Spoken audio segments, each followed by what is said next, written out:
We begin in the Databricks interface, where we are configuring a Supervisor Agent. This agent is equipped with two distinct tools: the Genie adapter for internal data queries and the U.com MCP Server for external web research. We'll review the setup and select Open in Playground to test its capabilities. Before we can interact with the agent, the system initiates a security check.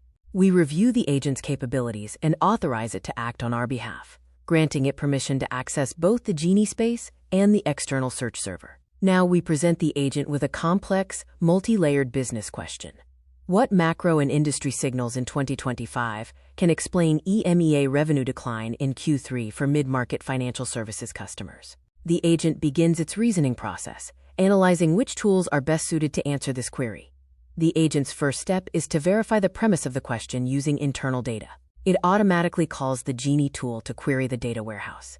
It retrieves the specific revenue figures for fiscal year 2025, confirming the drop in Q3 revenue compared to the previous quarter. Having confirmed the quote what using internal data, the agent now needs to understand the quote why. It recognizes the need for external market context and triggers the U.com search tool. Notice the human-in-the-loop safety feature here.